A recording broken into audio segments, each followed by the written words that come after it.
conquered the Autobots' home planet of Cybertron. Cybertrons. Cybertrons. Cybertrons.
Now returning you to the children of Primus. What's happening? Welcome to Frenzy Freestyle Sundays at the Children of Primus. And Spin is currently a silent, absent god controlling us from behind the scenes. As he always is, right? Yeah, well, sometimes he makes his presence known. Today is not one of those days. We're not blessed. Mm-hmm. And it is a blessing. Yeah. So, me and Deceptickitty were both at the Ontario Collectors Con today, which I really should have gotten a table for. I know, like, I've done these enough times that I know a bunch of the people there, and they're like, "Why didn't you?" I thought you don't have a table here, so I guess I should have done that. In reality, just my holidays were such a mess that I forgot it was even happening until like a couple weeks ago. It was really busy. Oh yeah, no, it was incredibly busy. I was like, oh, I don't know how much foot traffic there's going to be in here. Lots of people, and it's like January too. So I was expecting like a thin crowd of people there to buy things, but not so apparently. Mm-hmm. Yeah, I was really surprised. I walked in there. I walked in there. It was just a sea of people. It was packed, like shoulder to shoulder. So I took a video and I posted it in the Discord. Yeah, and I got a bunch of stuff, but I got it because it was all deals of one sort or another, or something really unique. Don't lie, you're trying to catch up to that 5,000 number. Well, a lot of this wasn't Transformers stuff, so it's a sideways move at best. Yeah. So when you say Collector Fest, was it toys or was it just like cards and coins and? There was a bit of that stuff, or like it was mostly figures and toys and things, but there was a bit of Pokemon cards. There was a bit of video games. Somebody was selling vinyl records. That's what I was after. Yeah, a lot of odds and ends. I even saw some Warhammer figures. Oh yeah. Oh, that's what those were. Yeah. Yeah. One thing I got here that's really neat that I wanted to show off, and I've been trying to set up, but it's a bit of a learning curve, is there was a booth of a guy that was making webbing effect parts for Spider-Man figures. And they're like bendy wire things, and you can tie them around their wrist. And the one web effect that actually came with one that I had, my cat chewed into pieces. So now I have replacements. Yeah, they're just like bendable wire things. Yeah, they're pretty cool. I like those. Yeah. By the time I got there, the long ones were already sold out, so the guy must have been selling them pretty fast. But like this is a short one, so like it's good enough for me. And one thing I finally got to do again that I haven't done in a long time is pick up some Star Wars figures of a really specific vintage that appeals only to me, which is the Power of the Force figures from the 90s when they relaunched it.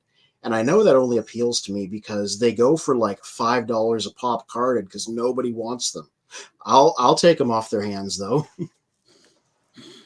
So I got like a big stack of these, just a buff Han Solo, the villain from Shadows of the Empire. It was a book and a game they did at the time. And that's from the 90s? Yeah, this is from the 90s. Because those cards look really nice for $5 a piece. I don't care what it is. For $5, those cards look nice. Yeah. Well, I mean, you know what it is? This was, everybody thought these were going to be really valuable. This was pure like speculator market nonsense.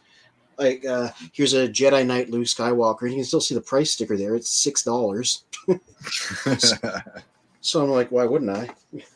Remember, Canadians, so it's like $3 American. Yeah. Last one was Mr. It's a Trap. How much was he? $6 again. It's a trap. Yeah. But on the Transformer side of things, what I did pick up was the reissue Perceptor from the same series as reissue Soundwave and Blaster, because it was going for below retail at one of the booths. So I was like, I got to snap that up. So it was like about $15-ish less than what it costs in the store. Like I had a whole bunch of relatively new figures for less than retail. Yeah, I got Studio Series Rise of the Beast Air Razor from them too, because it was only $30, no tax in Canadian, and that's usually like, what is it, like $39 before tax at retail. So and these aren't on sale anywhere in Canada. So again, sounds like a good deal. Mm-hmm. Oh, and I picked up last of all a Cosmos, not the expensive one, the previous Cosmos, the cheap Cosmos from Power of the Primes that cost $15 as an act of protest. Because you know what, I had this guy. I sold him when they announced the new one because I thought I'd be able to get the new one, and then that happened. So I got this guy back because he's a good figure. I like that figure. Yeah. Yeah. Which is funny saying Cosmos is a good figure. I mean, he's just kind of like these couple of blocks and sticks in between. Yeah. Yeah. Well, I mean, the new ones are quite good. Like he's pretty posable and bendable and stuff, and it's got a good design. And this one doesn't. Didn't in the original bio, didn't they say his bulky form would actually hinder him in robot mode? I think so. The one thing they said, like I'll tell you what I always remember from his Budiansky bio that they should do somewhere. They said that he would go into fields and zap and like scoop up cows as a prank to scare humans. I don't remember that part. Yeah, that's funny. Yeah, I love that. Might have been in the longer universe bio. It was one of those. Ooh, look at that. Oh yeah, you're building your own Cosmos. Yeah, I started this a long time ago. I don't know why I didn't finish it. It is nearly done. Like even the head is finished. I think it's the arms that I have left to do. But yeah, this is identical from the images, and then I got my hands on the figure finally. Mm-hmm. Yeah, so really nice. These are our acts of protest. I buy the previous one. You say, screw it, I'm building my own. Yeah, yeah. I did keep one cool thing. So this was an interesting thing that they did on the Cosmos. They never did this on another figure, but you can see this double mushroom peg in his groin area there. Yeah, so that's an interesting new engineering Hasbro has done. So I love finding these things, so I included in my version. Also, of course, like I hid the waffle stuff on the back, like everything's solid. Mm-hmm. Yeah, I should finish this one up. Jeez. Yeah. So that was my haul of stuff, and this was all if I'd been selling there, if I had a table, this would be a lot bigger because that's what I end up doing there. I sell things and then the money goes back in. How big is when you go to sell places like that? How big is your table usually? Like an 8-foot table, or do you get like a really big space? Oh, I'm bad at eyeballing. It's like one of those. It's like one of those Walmart tables. Like basically, that's how you would measure it. It's like the gray tables. And that's about 8, maybe 10 feet, I think. Yeah.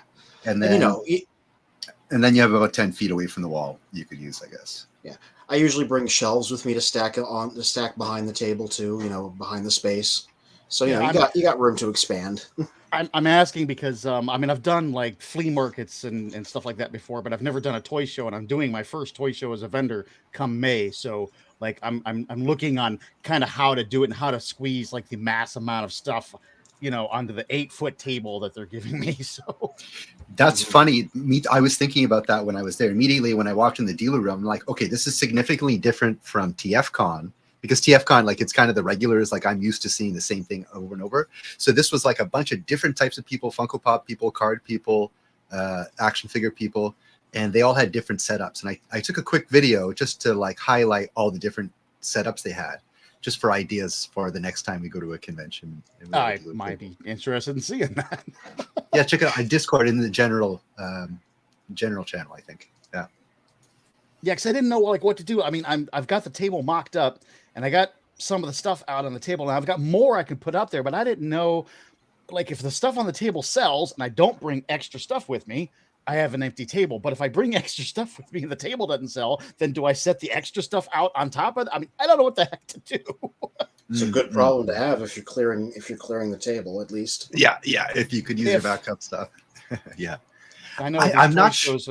It's real heavy on action figure stuff, and I'm bringing a bunch of transportation stuff. So, yeah, I don't know. I got there around 2:00, and the show was another 2 hours. I saw a lot of shelves were pretty full, so I'm not sure, were they selling stuff or did they just restock it with their backup stuff? Yeah, I was thinking about that. Hard to tell. Yeah, hard to tell if they were selling, but there was definitely a lot of people there. Yeah, I like one of my usual regulars, a guy named Raymond. He was over in the comic book space. I asked him how he did. He said, "Well, I've made the table back, so I can't complain." And this was like around 2, so he seemed to be doing okay for one day so far. And 2-day event, I'm assuming then. Yeah. Oh no, it's a 1-day event. Yeah, yeah. They got to bring their stuff in. I know it's too short, and it only went till 4:00. So that's like. It was pretty intense. It was a little bit intense. Mm-hmm. I guess that puts a rush on, like, if somebody comes through and they know it's only going to be 1 day and they're kind of hem-hauling around like, oh, how much is this? Oh, it's $200. Okay, well, I'll come back and see if you got it tomorrow and see if I can catch a deal on it. No, that cuts that out. And maybe the vendor can get full price on what he wants. I'm guessing that might be the mindset behind it. Yeah, I could see that, but I did a last run through in the last 15 minutes, and like I could have gotten all kinds of crazy deals because people's shelves were still stocked. Oh yeah. I think I might have actually gotten a deal on all those Star Wars figures because the guy just like when I pile up, he's just said just give me 20 for the whole thing, and I was like, okay. I think those equal more than that. But then again, those 90s ones, like you can't get rid of them, so I'm like. Well, like anything in the 90s, if you remember anything in the 90s that said collectible on it, wasn't, whether it be action figures, die cast, Beanie Babies, anything from the 90s that was like super hot, 99% of that stuff is useless now. It's just totally worthless. Yeah. I'm not even complaining because like more for me, because that was. Yeah, because you enjoy it. Yeah, because this was the era where like I was just buying toys because I was a kid, so. And this is all stuff I didn't have. I wanted a green lightsaber Return of the Jedi Luke that they put out. I never got it, so now I do. So little me is very happy. I can't get over how nice cards those are. I just picked up a lot of, what is it? X-Men Ninja Force from 1996. Yeah. I picked up a bunch of those on the cards. The cards suck. I mean, the bubbles are still on them, and the figures are obviously fine because they're still in the bubble, and the cards suck. So to see that, from the 90s, that looks really good. Yeah, like I do open these because like that's what I want to do, but I do keep the cards because of how nice they are. And one thing that these ones did that's really great, you can sort of see it here. Transformers could learn a thing or two. They give like 2 paragraphs worth of like bio info on the character on the back of these. Wow. Yeah. I mean, it's a lot easier to do 2 paragraphs on Luke Skywalker than it is like Cosmos scooping up cows and fields and shit. So, yeah. Well, I mean, here's the made up guy from Shadows of the Empire. He gets 2 paragraphs too. So, damn, I love that. Yeah. French and English, or just English? This is just English. Some of these are trilingual, some bilingual. Some of these aren't. This is one of the English ones. Oh wow! I don't have a lot of English. Yeah. I almost have all the Shadows of the Empire guys. I don't have like Dash Rendar, who was the guy you played as in the video game, but I have most of the other single pack figures. Probably going to get yelled off the internet for this, but Star Wars is a story that is set. Period. Transformers has been rebooted how many times? Oh yeah. Well, So even you can't give a paragraph on somebody's history because then somebody's going to go, no, that's wrong. Because in Beast Wars, and that person's or me. in Prime, or in Armada, they never met each other. So I honestly think that's why we don't get tech specs anymore, because we have so many basically multi-universes of Transformers. That's why Chris McFeely covers not only their origins in G1, where they start, if they started in G1, but not only covers that, but every single, iteration after that. Yeah, because there's so many. And they all get offlined by a cosmically empowered Starscream at some point. I think he had a T-shirt with that on it at one point. I would want that T-shirt. Yeah, Who knows? When I go to MegaCon this weekend, I might be able to find one. Who knows? That would be great. I'm super excited for that. They added, not only are my are Peter and Frank going to be there for Transformers, but I got my 2 Days of Thunder guys coming too. They have since added the entire cast of Back to the Future. How deep does that entire cast go? Because there's it's okay, all the main characters and a side character. They've got Michael J. Fox, Doc. They got the guy who played Biff. They got Leah Thompson, and they're having the mayor, Goldie something. Yeah, okay, that's nice. Yeah. Spin, you're spinning. And obviously doesn't have his computer working. Nope, the browser on the computer is rejecting the mic and the camera, so I'm on through my phone, but I'm still controlling everything on the computer. Oh, interesting. There you go. I was going to say you're sideways. Yeah. There we go. I'm not a transformer. Wow. As long as Soundwave doesn't get you, I think we're good to go. I think Rumble and Frenzy did something, but I'm not sure which one it was. It was the blue one. I'm gonna invoke the spirit of Blaster for good transmissions. Just like me holding up a cross. hello, Earth. Yeah. Hey, James. Says in the chat. Oh, there we go. Yeah. So this is something I picked up at the convention today. Was just a scrapped Soundwave. I got this for $5. So it's missing his tape deck. We weren't certain if it was the what was it called, Cassette Man version, but he had a second one there. Well, we kind of identified this one as like the Takara 1984 version, 1983 version. So this is just like the typical Hasbro one, and he had another one without a label in the back. So we were wondering like which one it was, because I have this one here. This is a Cassette Man, but it has a very strange thingy in there. Shiontai. Oh, interesting. Right? So this one is a knockoff, but it is a knockoff of the actual MC10 Microman, as you can see in the bottom. Oh, nice, nice. I like that it says Cassette Man. Right? Well, so, yeah. That's molded into the plastic, isn't it? Cassette Man? Yeah, well, that's why. Yeah, because if they got the molds, if some off company got the mold somehow, it'd still have to say Cassette Man. They're not spending any money to fix that. That's a funny thing. I was trying to compare these molds, and it's definitely a different mold. Although the pieces are really, really identical, the way I could tell it's a different mold is if you look on the back of the arms, for example. Let's see if I can the injection port is just above on your left. Let's see if I can get this in focus. Wow.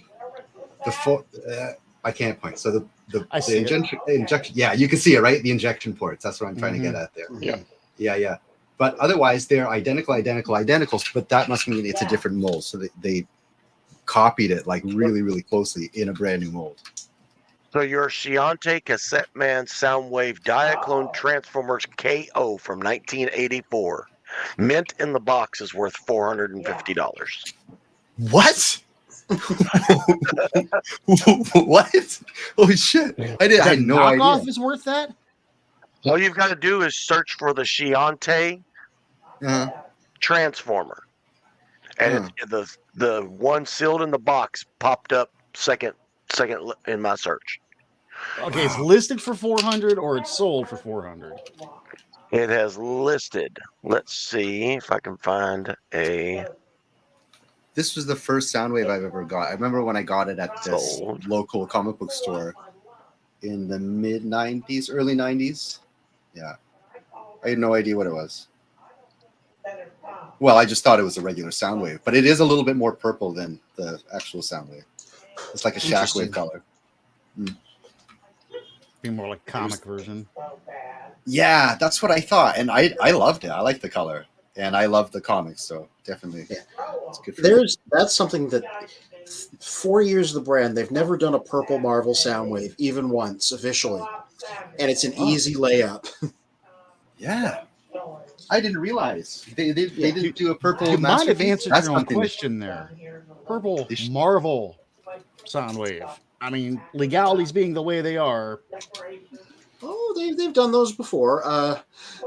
They did a Marvel Grimlock when they did the Masterpiece version with like his colors meant to represent like the comic book color palette, like turning all the black on him into blue and stuff. And he came with the crown that he wore. The box art was also very comic-esque.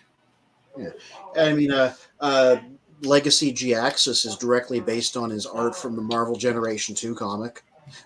Like it's like ripped straight from the page. I think legalities being what they are, anything that Hasbro creates in its books, they like own, because one of the few things they don't own is like Circuit Breaker, because they made sure that she debuted in a different title before Marvel. Stuff like that. So I think they can do whatever. I know they can't say Marvel and they can't like use Spider-Man and stuff like that, but when it comes to their characters, I think the Marvel versions are okay to homage, which is why I'm surprised they haven't. No Masterpiece, no Generations one, paint him purple. A lot of people, I'll get that. I like the Marvel comics.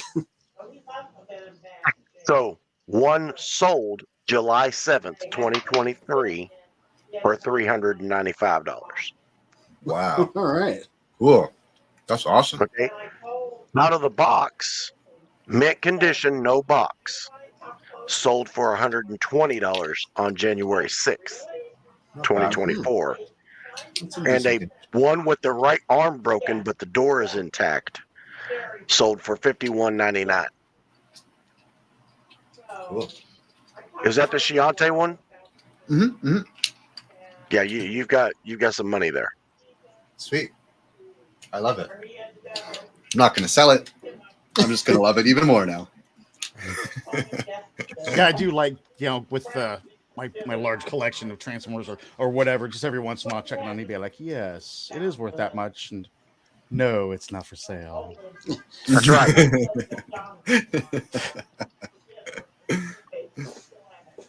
Yeah, I can't tell you the offers that I've had on that sealed Jetfire. That G1 Jetfire that I've got with the lanes tag on it still. Somebody offered me, and this was years ago, but somebody offered me $1,000 for my Optimus Prime after I had it signed. You must be out of your mind. My kids will probably end up with that collection. I also got this jump starter here. I think this one is Twin Twist. Twin Twist. Yeah. It's very yellowed on the bottom. It even has some Sharpie that does not come off with alcohol. I just got this one to play with. I've bought a few of them when I can. I only paid $5 for it, so it was like whatever. A friend of mine, Goober, is a really big fan of this character, so I want to fix it up and do some modifying to it, and then give it to him as a gift. Surprise him with that. Hopefully, he's not watching this. So. All right, so to remove Sharpie off of anything plastic, put fresh Sharpie on it, and then wipe it off. I'm going to try that right now. Interesting. All right, let's science this. Yeah, science is I want to see how this works. He's Black like, right Sharpie? now. Right Now, now. get you a wet rag ready, because if that dries, then you just dried it again. Well, I got some alcohol here to pour it. Take There it you off, go. right? There you go. Just- Yep. If that don't work, use Coca-Cola. Why Coca-Cola? Because the acid I'm count in it. joking. Because everything on that I see lately is someone pouring Coke on something to clean it. Oh yeah, one of those TikTok things, eh? It's all over YouTube now. I've seen people do that for years. Whether internet or off the internet. I mean, pre-internet, I was seeing people like, you shouldn't drink Coke because it's a cleaner. Yeah, it cleans off rust off cars and other stuff. I clean the yeah, rust of debated thirst with- off my taste buds. I don't know where It's it was still originally. there. It's still there. There's the other one. I let this one dry. Let's see what happens. And I may have faded a little bit, but it's still there, quite still there. It's very yellow on the bottom. So what I'm actually going to plan on doing is I'm just going to sand it really smooth and just give it a whole new finish. That's something I wanted to see, is how deep do I have to sand so I get away that yellowing. Interesting. It was 8,000 grit. 8,000 grit emery cloth. Mm-hmm. Yeah, it shouldn't have to It'll go far keep at your all. Yeah, it'll keep your scratches to a minimum. Which, being a body man, I'm sure Toy Warp knows what 8,000 is. No, I don't know what you're talking about. All dust. 8,000. 8,000 is really, so this is 600 and this is pretty rough. Yeah, that's rough. 8,000. It's like you're just throwing it in a pit of boiling lava. 8,000 is super fine. Super it's the other way. I've mind. never heard it's of like a 8,000. gentle breeze. The higher the number, the more grit it has Finer on it. it's going to be. Yeah, the finer the grit is. That's Yeah, going to take more forever. Yeah. Isn't it granules per inch? Isn't that what the grade is, Toy Warper? It's something like that, isn't it? I remember. I mean, I'm sure they taught me that in school 30 years just ago. The higher the number, the smaller Yeah. the grit is. The finer it is. It's just like, if you really want to polish something, just use newspaper. Regular old newspaper. Is that Like right? it, ink all over it? Yeah. Yeah. That's why they used to use them on windows to clean windows. That's what we used to put a mirror finish on a piece of wood. Yep. Get That's a out. new one on me. I ain't heard that one. Yeah. After you use 8,000, just wad you up a piece of newspaper and just go to town and just start polishing. And nothing on it, just the ink is good enough for you. Just the paper. Just the paper. What were you making? Grandfather clocks? Used to make tables. That's what I'm going to do when I retire. It's real fine. Oh, you're going to massage your wood when you retire? Yes, sir. Okay, just thought I'd ask. And lots of it. Spins here, so I don't hear it. Don't. Yeah,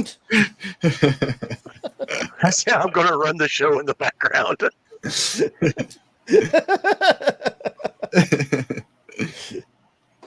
Poor Spin. Okay, I've made some progress. So I've been using 1,000 grit. I don't have 8,000 grit.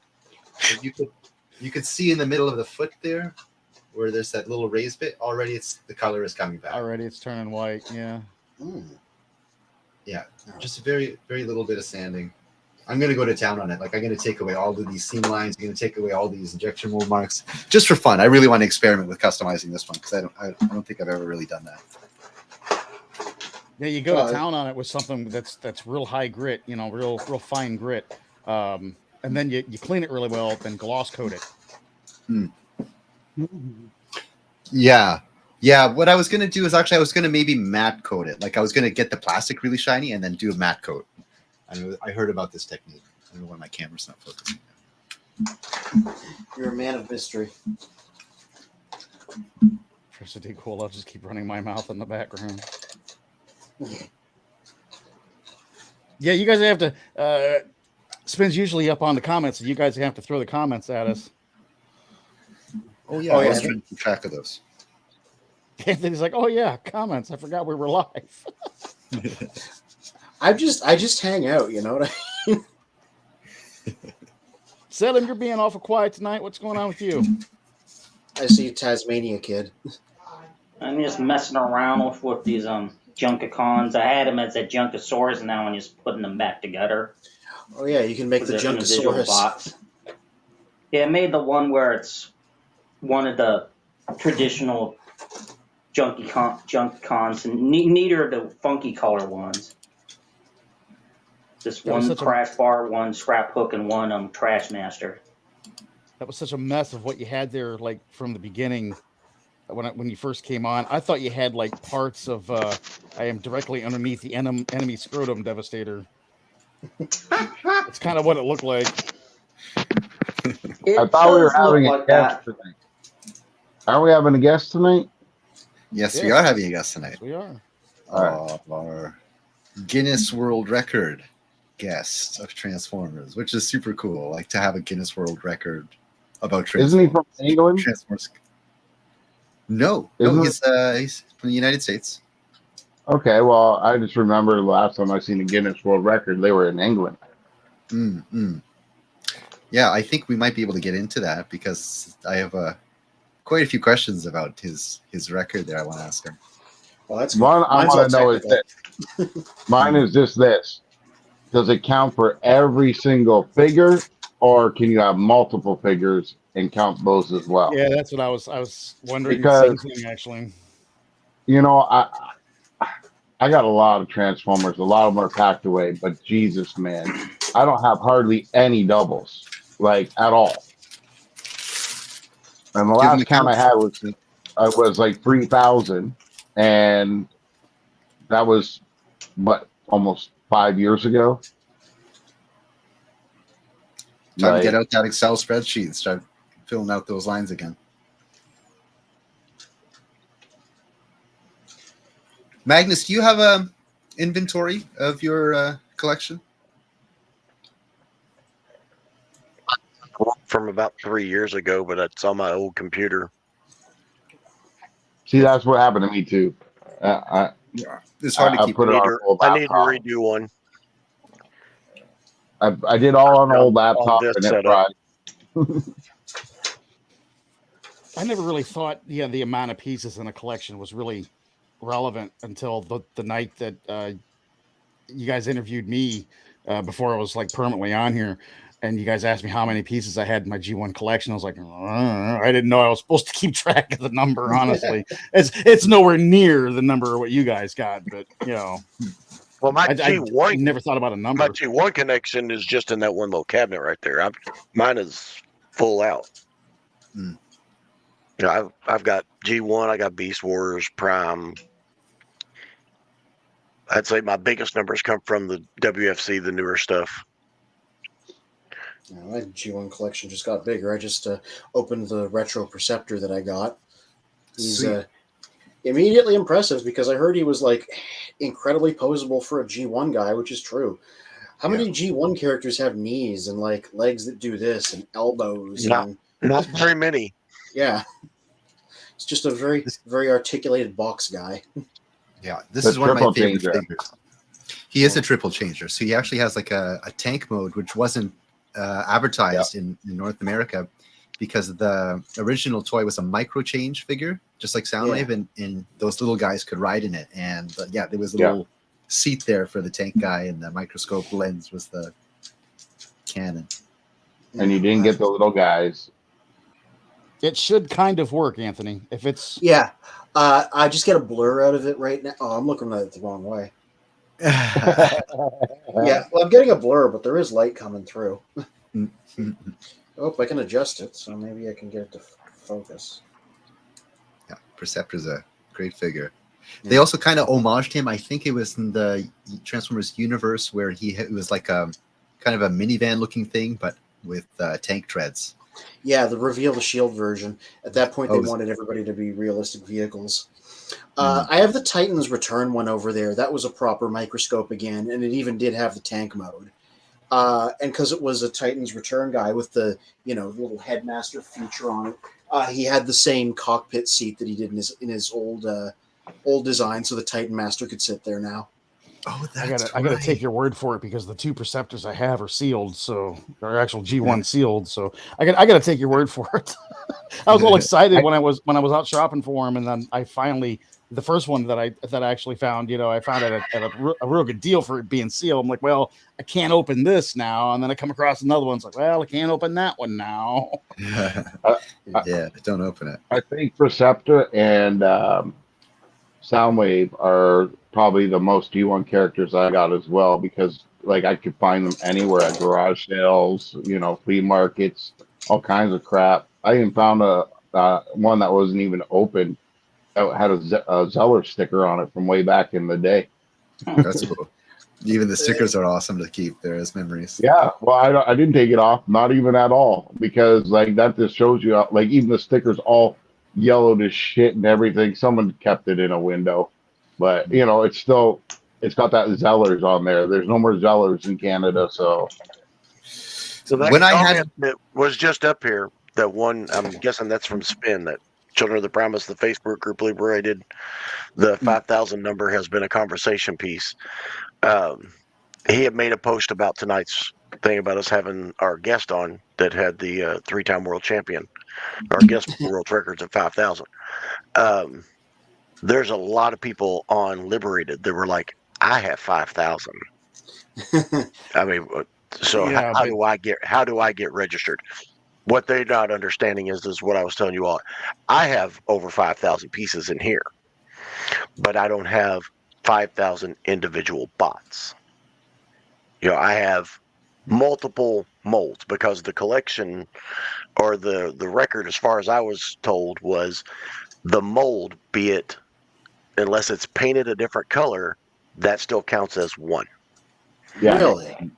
Yes. So that answers my question right there. So if you got Nemesis Prime, that's the same Prime as something else, that's still one bot because it's the same mold, just a different color. No. Oh, it counts as Different color two? counts. Different color counts. Just like Ultra Magnus, Optimus Prime, Nemesis Prime. Those are all three. That's 3 different bots. Dead Optimus is a different bot. Otherwise, the Seekers would all be one.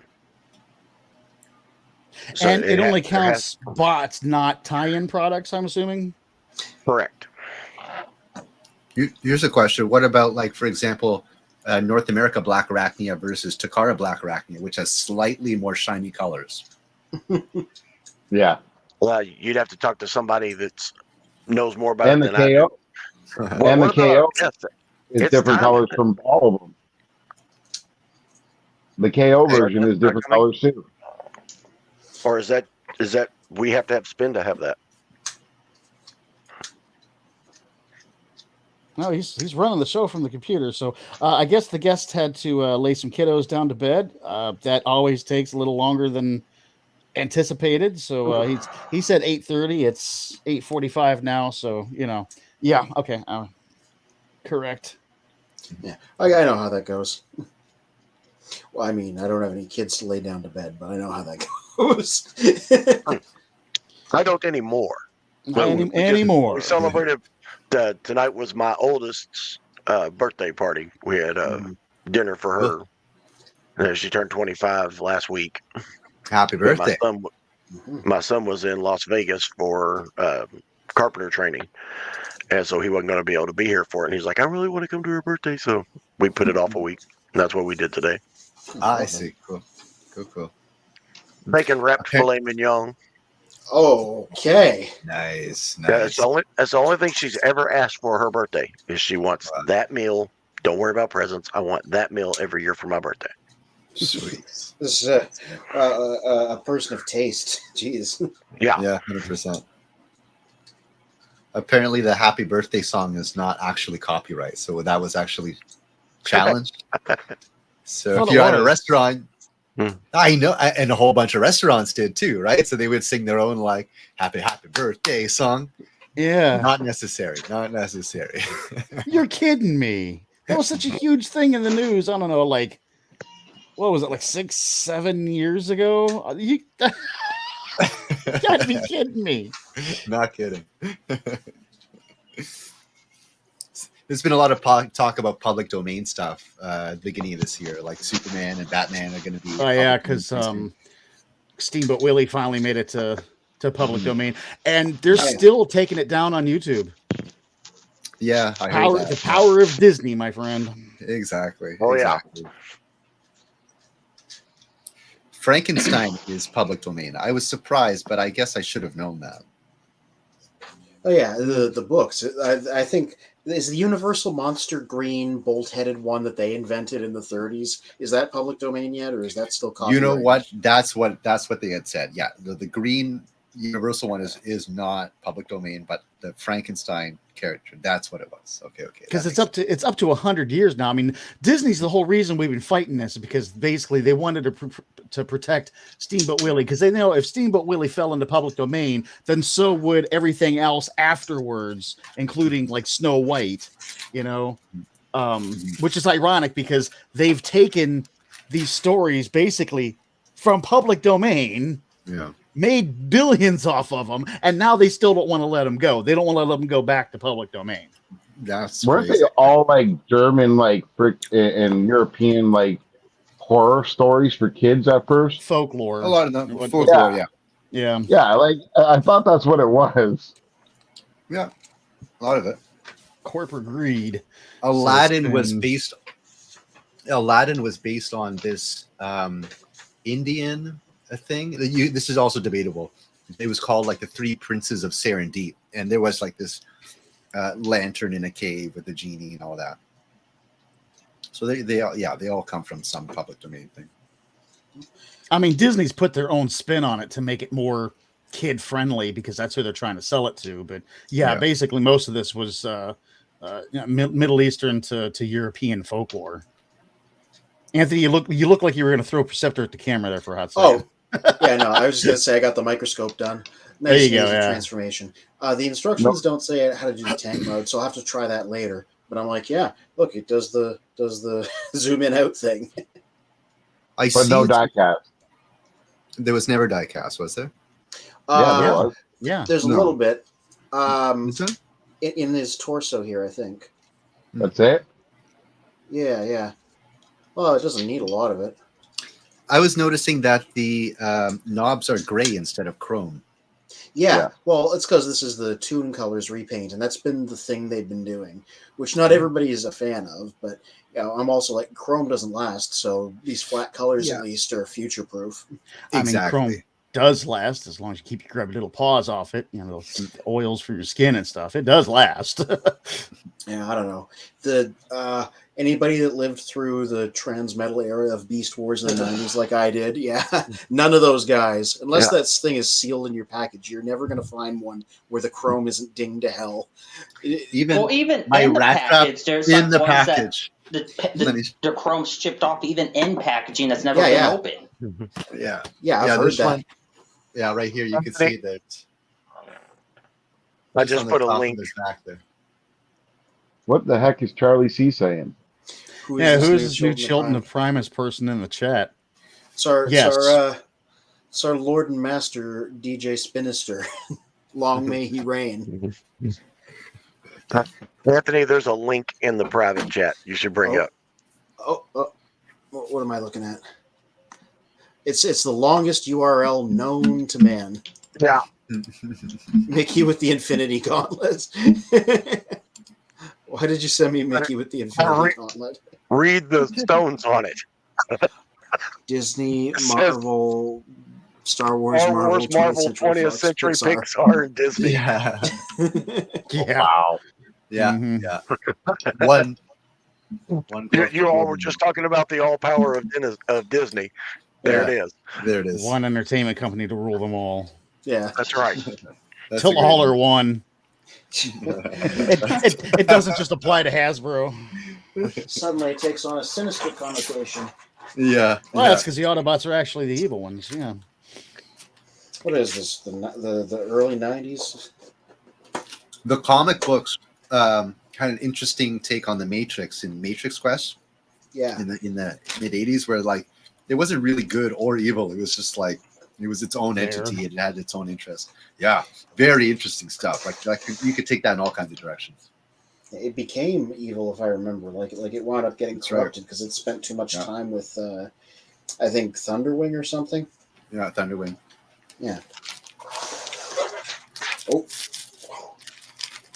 Which makes perfect sense. You know, it's been around for eons as an entity of good. It spends a week with Thunderwing, and all of a sudden it's turning evil.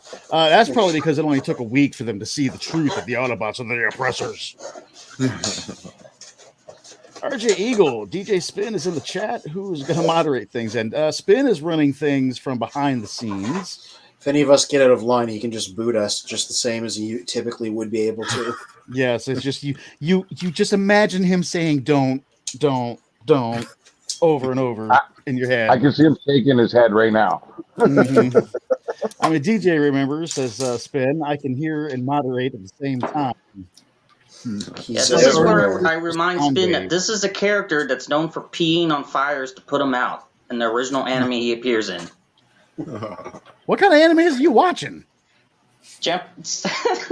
Beast Wars 2nd. That explains everything. He literally says, and I'm out of pee too. Guess I can't put out any more fires. Charles, he says, we have freedom, no moderator. We must Bad have enough. order. Have you ever seen the Beast Wars 2nd, the movie where Leo Convoy and Primal team up? Very early on, Hellscream tells Leo Jr. to go home and drink some stuff from his mom straight from the source. But more explicitly says it. That explains a lot why I never watch that kind of stuff. Yeah.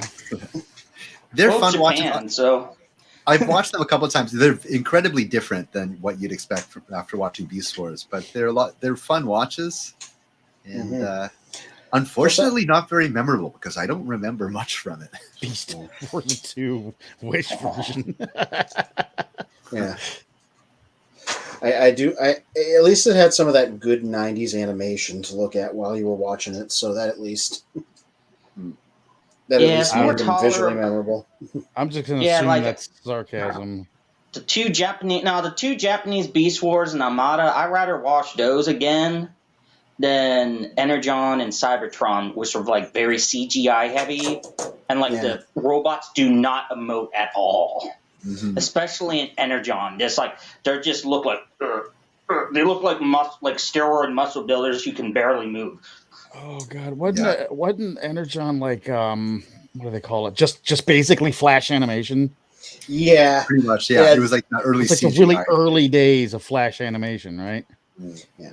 So it used CGI, but unlike Mainframe, which did Beast Wars over there, making everybody emote as much as possible, their models were extremely static, and they tried to sort of cell shade them to hide that.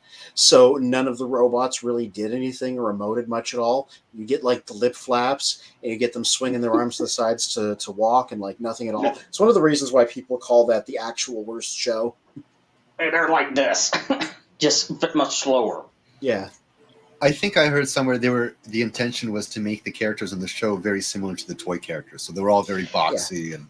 I will say I agree with that the toys very much like if you've seen the show, you can transform the toys if you remember what the transformations were like in the show, which is a very rare thing to be able to say.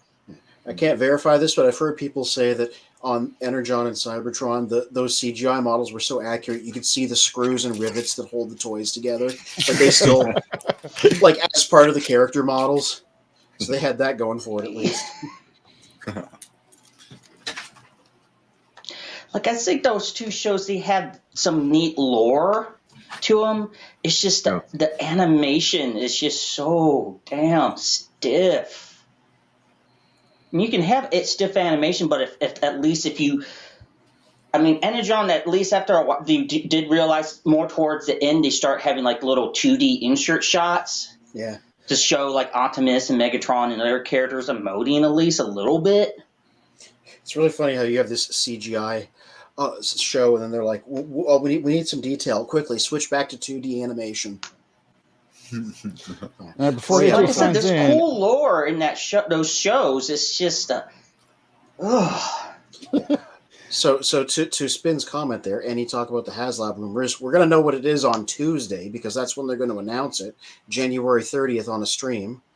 and it's what, at 10 a.m. Yeah, it's gonna be early. Eastern Standard Time, whatever. If you ask the entirety of the internet, based on all the cryptic hints that have been given to us, it's a 50-50 split between half of the internet thinks it's going to be Primus to go against Unicron, and the other half thinks it's going to be Omega Prime, the Optimus and Magnus combination from Robots in Disguise 2001, because of all the little cryptic hints the designers have been giving out. But isn't Primus in the new Transformers cartoon movie? Wouldn't they go with Primus? Maybe he is. I don't know. Talking We don't about know the one info coming about out it. like Transformers Like 1. Yeah. Yeah, it's isn't not out it- yet. No, Yeah, but we don't know any someone- characters. No, Someone we don't told know me that it was Nobody told you about Unicron and Was it? Primus. Yeah. Really? that'd On be an Facebook. interesting route for them to go. Actually, I think it's just a reboot. I don't think we've heard anything like that. I think it's a reboot that we know the voice actors involved, and that's as far as we know. It's on Cybertron a long time. It's a young Optimus story because that Chris Hemsworth is voicing Optimus, and it's a young Optimus or Orion. Yeah. So it's like it's that area of prequel. That's the only thing we really know for sure. Which, hey, Primus could be in it. He's got to get the Matrix from something, so Yeah. it's not impossible. Primus There's was, a lot of talk about it on Facebook. yeah, there's talk about it all over. This is the hot topic right now. Primus was released during Energon, which was a retool of Unicrons from Armada, and I was having a look at the molds that they were doing for the HasLab Unicron, and it's a little bit different. Like I was trying to consider, is it possible to retool this? And like they're not going to reuse the mold for anything else, so why not use it to retool it? And the mold itself is actually unique because they're made up of sectioned blocks. Like you could take the faceplate out and replace it with another faceplate. And most other molds for toys, they're ground into the whole brick themselves. So I'm betting that if not now, then later they're going to make a Primus out of that Unicron by reusing it. I bought that Cell one. It would The make Cell Very good. Primus. So if you could see there's the face, the front of the face, the back of the face, they're all in sectioned blocks, right? And those can be removed, which is, from what I understand, is not typical of Transformers molds. So this is a very big one. If they were to retool it, like there's no easy way around retooling a mold. Either they have to weld in more aluminum or they shave away more aluminum. And yeah, it's a really, really difficult process. It's exceptionally more difficult to remake it from scratch. So if anything, they were going to retool it. To make a Primus from scratch, I think it would be out of the question. Yeah. Hey, I thought I saw the colors for a second. I'm like, oh, that's already almost Primus colors. And I think because they do need to cut back a little bit on the cost. So taking away those ring elements, taking away the maw opening elements, I think it would be a reasonable thing to retool this mold. Well, now I'm just thinking, one thing that would make it pretty plausible is like his whole planet sphere is just shells that split up and stash away, right? So if you want to turn it into Cybertron, all you have to do is replace the shells and suddenly you have a different planet. So that part of the retool would at least be pretty easy, you know? Yeah, it would. Because look, there he is without anything on him right now. Yeah. All that stuff is gone off of the shells. And literally, there's kits out there where you can take all that kibble off and make your own planet. This Cybertron body frame was also based on the Armada Unicron frame, so it wouldn't be a stretch to have that Primus body be pretty similar to this Unicron. Mm-hmm. RJ Eagle, if it is Primus, would you guys buy it for $1,000? No, I wouldn't have bought the first one for $1,000. Yeah, I haven't got any HasLabs yet. I already put a pre-order in to adopt a kid that's 4 feet tall. Mm-hmm. Oh yeah, RJ Eagle said, "Did you hear there was a small batch of HasLab Unicrons that came available and sold out in 10 seconds. They need to make a second run. First of all, those HasLab Unicrons, that was definitely like their spare part swap stock for like defective units that they still had, which is why they just put a bunch of them on sale. They really stressed. I remember John Warden said, like, we are never running this again. If we did, not that we have any plans to, it would be something vastly different from the old version to like preserve the value of it. So it would have at least be a repaint or, hey, maybe a retool. That's what I'm thinking. We did see that Studio Cell is coming out with a black version of theirs. Yeah. Yep. Oh, yeah. That's what he looked like in Transformers Energon. Terrible show, but great toy line. So With a that's that. clear hand. Yeah, that's the impetus behind the repaint. In that series, he'd been defeated at the end of Armada and was like dead and blackened like that. And the Energon is because he needs Energon, so he sends his forces out to get it. So that's why he has those colors in that show. Excuse for them to repaint the Armada toy in black at the time. So it's like clear depowered Unicron. Yeah. The clear hand version was the original one released for Armada, the one that lit up, and the following ones didn't have the light up. I'm pretty sure. RG Eagle says he's jealous, Mr. Magnus. Yeah. I don't think I would drop the money to get a Primus, but let's say they did a Power Master Prime for $1,000. Yes, for that I would drop the money. I was going to say, if they did a Primus the size of the HasLab, I would be in on it. Of course you would. He was only $700 on the Kickstarter. Only 700. I guess I spent more than that on some of these. I'm fixing to drop $1,500 on that Masterpiece collection. Well, that's an entire collection, though, right? That's 9 bots. Cheaper. It's probably cheaper than what you could piece them out for, than to buy them one by definitely. one. And the value was around $3,800, and she said, "I'm not charging you that." She said, "I'll sell it to you for this," and I said, "I'll have you the money by February."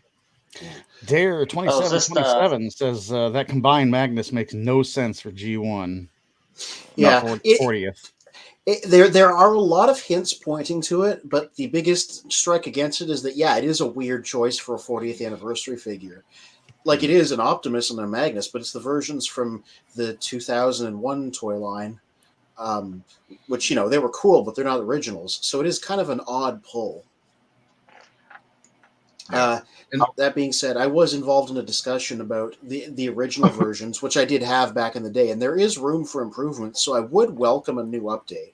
Because the original was a cool design, but he was very unstable, very top-heavy. It was hard for him to stay together. He was really floppy. So like a modern-day one could be pretty nice. I don't know if it should be the HasLab, but it's not a bad idea for them to do a new version, especially considering they've been revisiting so many other things. And HasLab is also like global markets. So would they, if they did this Omega Prime, would they release it as Omega Prime or the Japanese version, which was, I believe, the Superfire Convoy, right? Yeah. Godfire Convoy is the combined Godfire form. Yeah, Superfire is what they called Optimus.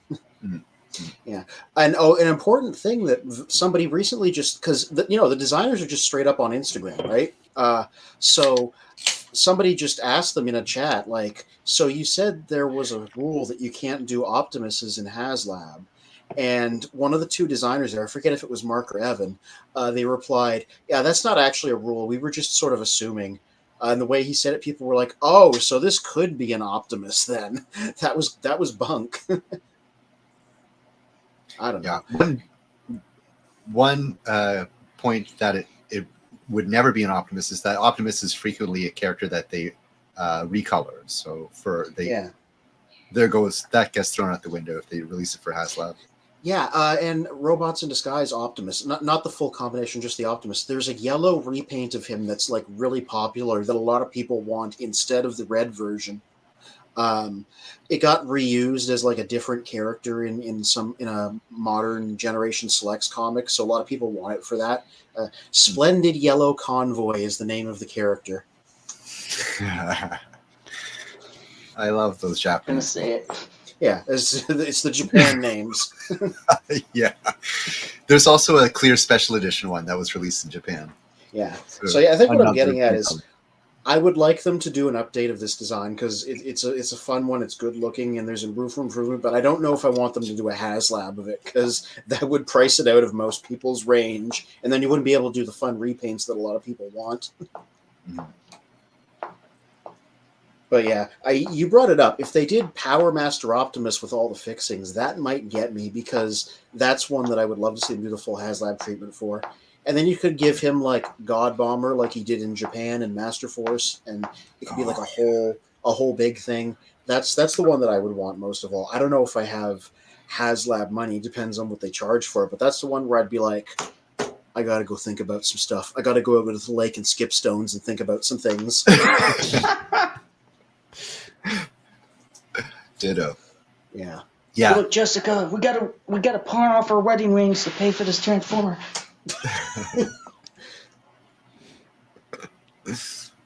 Professor Was D it saying, Scott? "Yo, Dare, we got to schedule you to come on as a guest sometime soon." Professor D, maybe Dare, you can tell us what Dare's got going on. Children of Primus, you guys have a great show. Thank you very much. Oh, there's a thanks. Right now is busy because we are working on a 2024 Transformer MP Hall of Fame video. Oh well, that's they got something going on.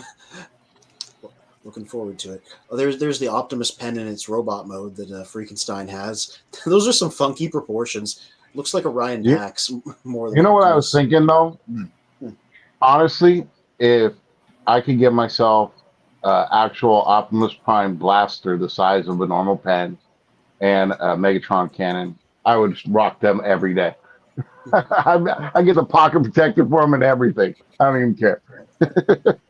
When I was a kid, I had those pencils where you could take the lead out and like put it in the end. Yeah. Where it gets Optimus and Megatron with an eraser set. I used to use those as much as I could until they wore out. I figure out where I put. Oh, he's going to get his pencil set. James It's not Coleman. set, but it's just I've got some of the original pencils with all the original artwork on it that I would have had in like 2nd, 3rd grade. Cool.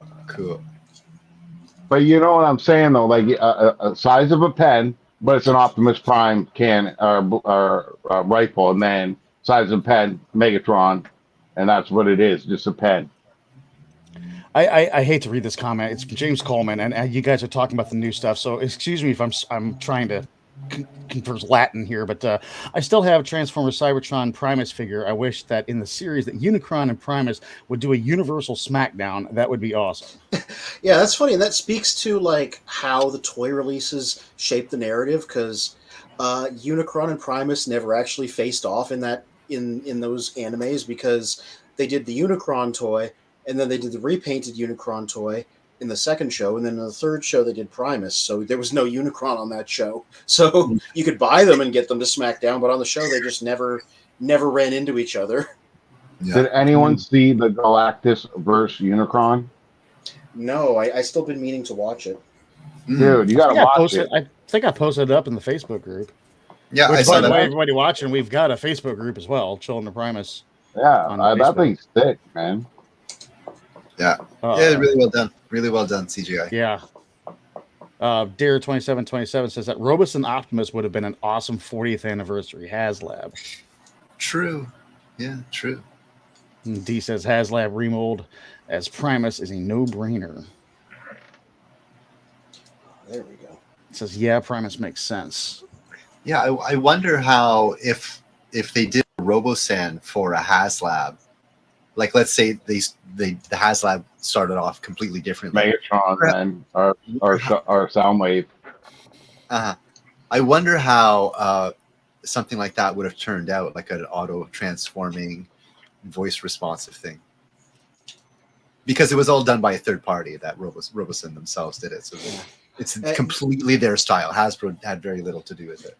Yeah, Dare raises something I've often thought about with HasLabs. He's like, I would like them to release all the G1 Season 1 characters as a HasLab.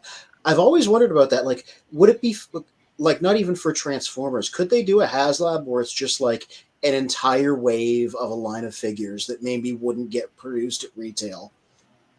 Like G.I. Joe. Doesn't HasLab do something with G.I. Joe as well? Yeah, they've done a bunch of big thought. vehicles basically. Like they did Sky Striker, they did did they do a Hiss tank? I think they did a Hiss tank. Like, but they're all scaled for like the 6-inch guys, so they're like really big. Well, that'd be interesting because then they could release, I don't know, say like half the Joes and half a Cobra, or hell, half the Joes and all a Cobra, because it about mounts up to about the same number. But that would actually be interesting for G.I. Joe fans. Yeah, I agree. RJ Eagle says, do you agree with the winner of Galactus versus Unicron? Well, No. I think Galactus won, right? Yeah. Really? Yeah. Yeah. Oh, I'm sorry. Sorry. It's incredible. It's totally worth the watch. It's very suspenseful. You don't know who's going to win. And it's a long going thing. Stan Lee said it.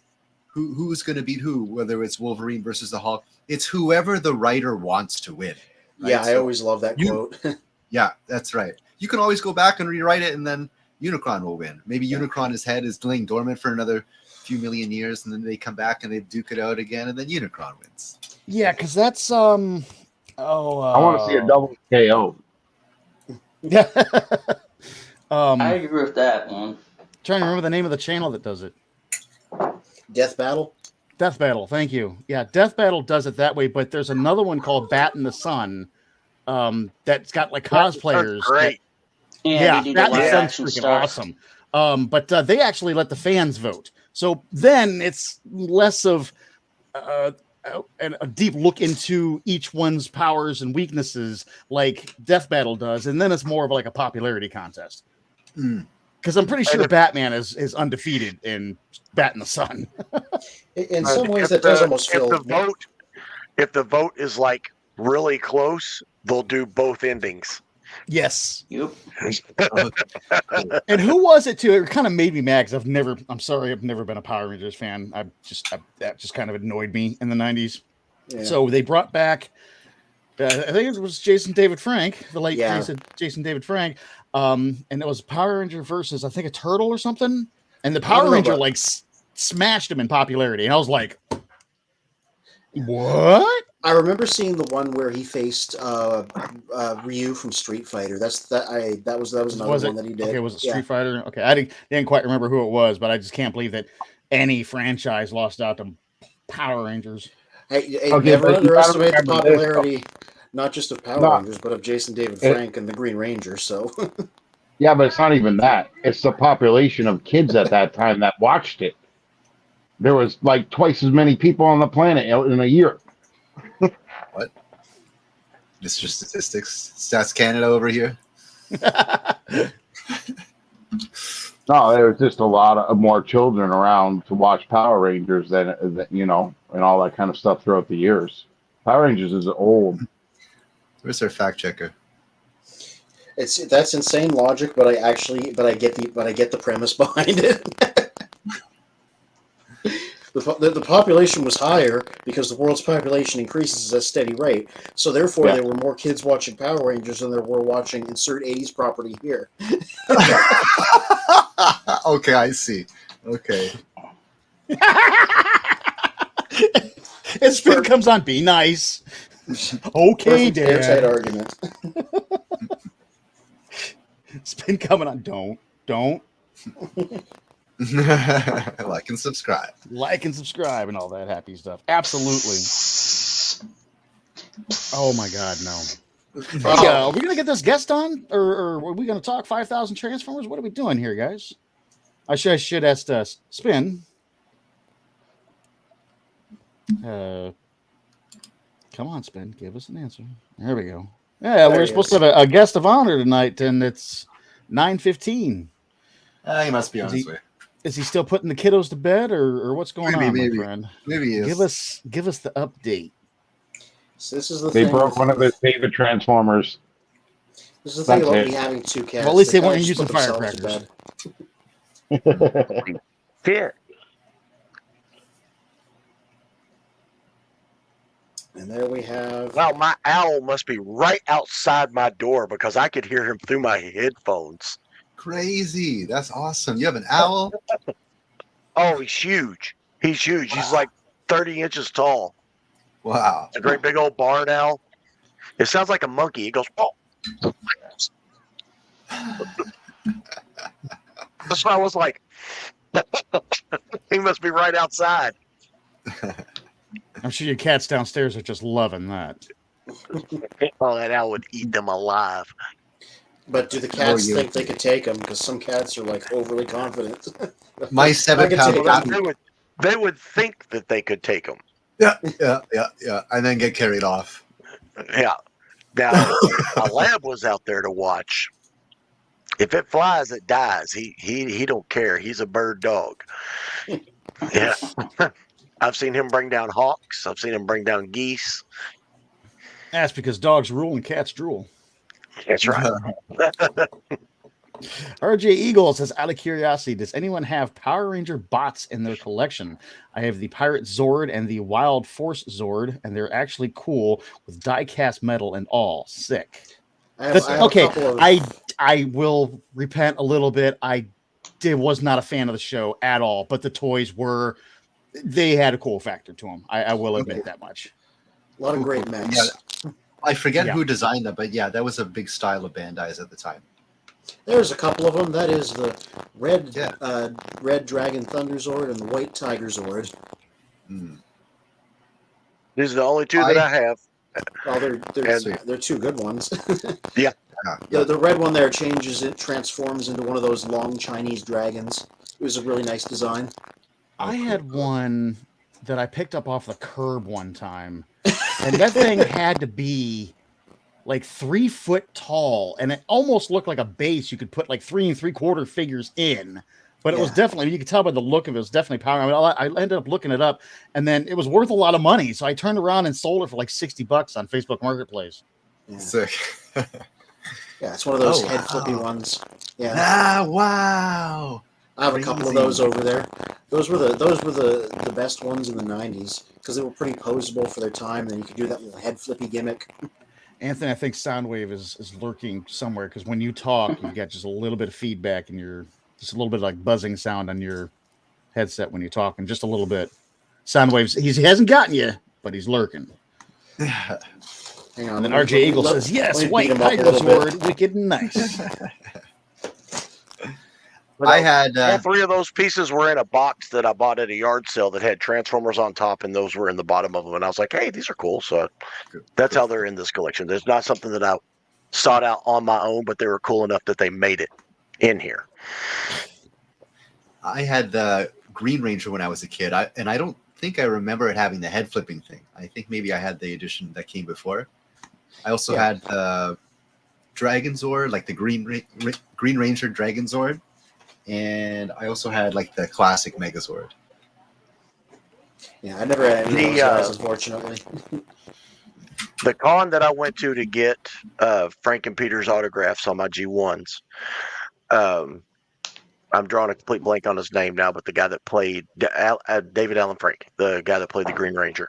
Jason David Frank, he was there, and the next con that he went to was where he committed suicide.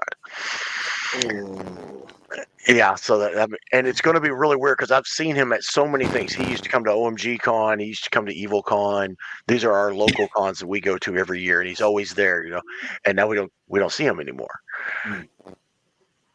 Oh, that's unfortunate. Yeah. No, that was we did a whole show about it at the time. You are buzzing like crazy, man. I don't know. Insecticon. You sound like an Insecticon. You need to start repeating yourself. let me leave and come back.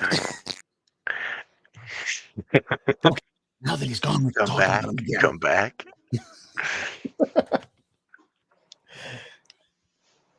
But Children Private or Spin says yes, many fans loved him for showing up. I know he was like super popular with the fans. He was like somebody that was like really out there and enjoyed, making the fans happy by, answering questions and just being a part of hanging out with them and just doing cool stuff with them, which is something, I don't think we have very much of in the Transformers universe. I'm sorry, what are you talking about? One of the things is you don't David Frank, David the Green Frank. Ranger. Oh yeah. You know, he Cool guy. he Cool guy. was. It didn't matter what you wanted. You know, if he was just walking through the place and somebody wanted to take his picture, he wouldn't be like, "Oh no, you got to pay for that." He would stop and everything. He'd strike a pose. He'd get into a fighting stance with you. He'd do a kick, he'd do a flip, and everything. I mean, he was there for the people. That's you know, going back to the thing. You don't know the demons people have. You know, you don't know the demons that they're fighting themselves. Look at Robin no. Williams, Yeah, funniest man on the planet. You know. Yeah, he was such an but- amazing guy. Yeah. But at the cons, you know, he would get out and be walking through the vendors' booths, be checking out the artist alley, you know, just like a regular everyday guy. You know, whereas you never saw Frank or Peter away from their guard or away from backstage. You know, they came out when they were supposed to come out, and then they went back behind the curtain. Whenever he got done, he put up his clothes for business sign, he'd grab his jacket, and he'd walk out the front with people. Oh, And I then caught Actually, And then take 200 more pictures and Actually, when I went to TFCon in Florida, Victor Corelli was very much like that. I think maybe it's because it was his first convention like ever when it came to Transformers. But dude, I know I've said it before, but I'll repeat it again for anybody listening out there tonight that didn't hear it before. Victor Corelli is, you know, I think around 90 years old, and he was supposed to show up at a convention close to me and couldn't because of a scheduling conflict. So I spoke to the guy who was running that convention, and he said, yeah, he's an elderly gentleman. He can only sign so much per day. He can only move around so much. I'm thinking like, okay, you know, he's not so, he doesn't move around so well. Met him at TFCon, and that was one spry old guy for being around 90. He walked around that place more than I did. He talked to like everybody. I mean, there was a point in time when we were walking by, and he was literally sitting around like, you know, that scene in The Simpsons where Grandpa is sitting around and he's got the kids around him. You know, you literally look like that. Like there were people sitting Indian style in front of him listening to him talk. When him and Dan Gilvison got up for the panel, I don't think Victor Corelli knew quite what to do. And then once he realized that Dan just kind of talked, you know, just kind of spoke what was on his mind, Victor went with it and over-talked Dan Gilvison. Nice. Yeah. Well, I know he doesn't literally do the voice in real life constantly, but I'm still like, oh, wouldn't you want to listen? Wouldn't you want to sit around and listen to Victor Corelli tell you a story if he was doing it in the narrator voice? Totally. Yeah, he said that he got it ready for TFCon. He said he'd actually practice it, you know, a couple of weeks beforehand. So as soon as somebody asked him that, boy, he just lit up. He's like, I've been practicing. Hold on. It is the year 2005, and we're all like, yes. By the way, Anthony, your microphone is straightened out. Oh, good. All I did was leave and come back. I didn't change anything. I guess I just had to punch Soundwave a bit, which I did. He was right here. He's very punchable. Good job. Mr. Magnus, about started buzzing out. about Peter Cullen there. Okay, so I had one experience where I missed out on getting an autograph at BotCon because they had to like stop the lines. The lines were just getting too excessive. Anyway, so I was talking to Scott McNeil and I was hanging out outside, kind of backstage, and we caught Peter Cullen about to leave, and he spent like an extra 20-30 minutes just hanging out with us out of his, like, he had a scheduled thing to get to, but just because he wanted to hang out and like talk to his fans, he hung around too. So Peter Cullen is also the kind of guy that would hang out. However, he does have like managers and agents that are like, okay, Peter, we got to get on the plane now. He's like, no, wait. Literally, he's like, no, wait. There was a golf cart with a bunch of his agents there sitting on, like, come on, Peter, we got to go. He's like, no. Oh, by the way, I was living in Montreal at the time. And I told him I'm from Montreal, and then he went right into it because he's from Montreal. He's talking about all this shit. He's like, no, guys, I got shit to talk about right now. So, yeah. Far out. It was a lot of the same way when I met Paul Eiding for the first time. It was BotCon 2010. Yeah, and cool.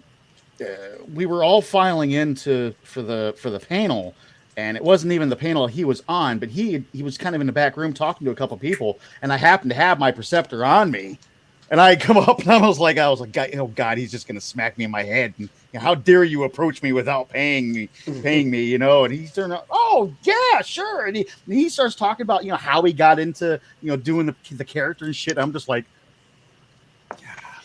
yeah, I was pumped. He was super nice. And then when I met him again last year, I reminded him of that. He goes, oh yeah, I remember meeting you. You seem scared of me. Are you still scared of me? I'm like, no, but holy crap, you remember. Yeah, right on.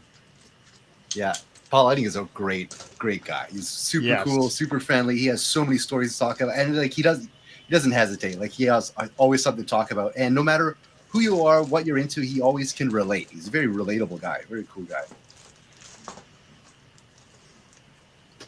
All right, Spin.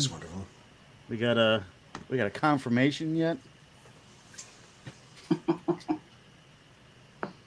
Waiting to hear from our mystical Lord and Savior.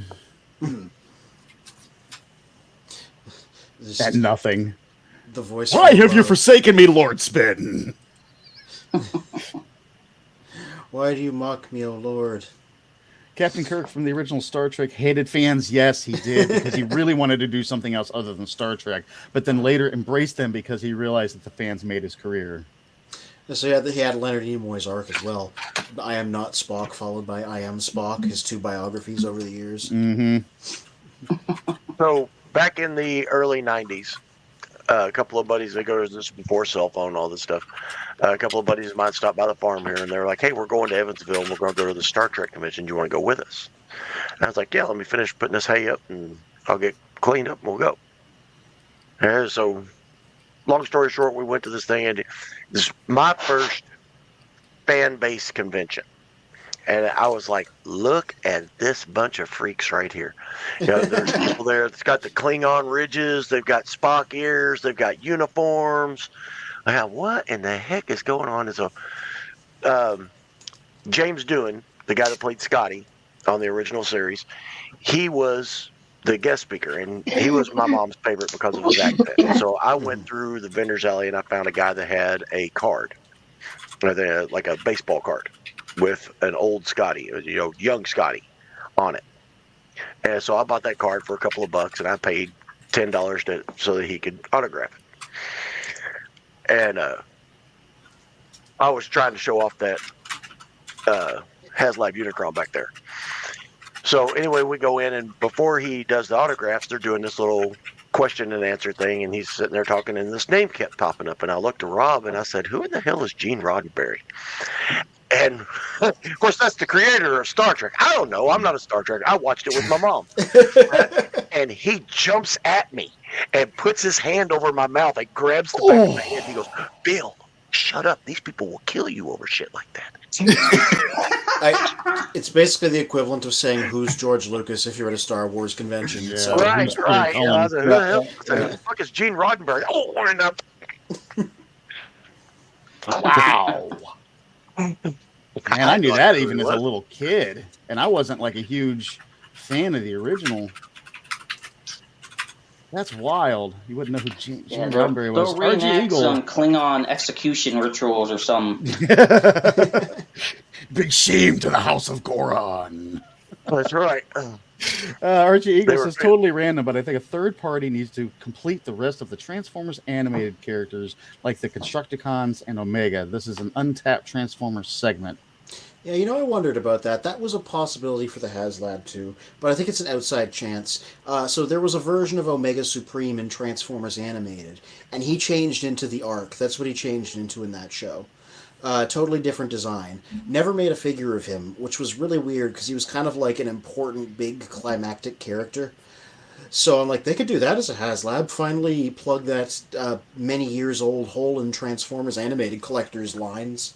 Especially because they're making new ones in Legacy. They made a new Optimus and Bumblebee and Prowl and stuff. So it could even tie into current figures. I don't think that's what it's going to be, famous last words, but, it would be a heck of an idea. Yeah, I agree with that 100%. I actually saw one of those in box at the convention today, and I was thinking, like, damn, that would be really good, HasLab figure. But of course, like you said, there's reasons why. Why not, rather? Yeah, all right. I unpacked Rise of the Beasts Air Razor, and this is not what she's supposed to look like. But I turned her into a bird person because if you've played if you played Metroid Dread, there are enemies that are golden bird people. So Cool. that's one of the real reasons I got this. So now these two can have a showdown. There you go. I mean, I was also ju- like the movie, but Spence says bird person and bird people. yeah. I was doing a little bit of research. Sorry. Go ahead. Don't- Oh, I was just gonna say when you said Birdman, I just pictured back Flash Gordon and those Birdmen and that big burly guy. Die.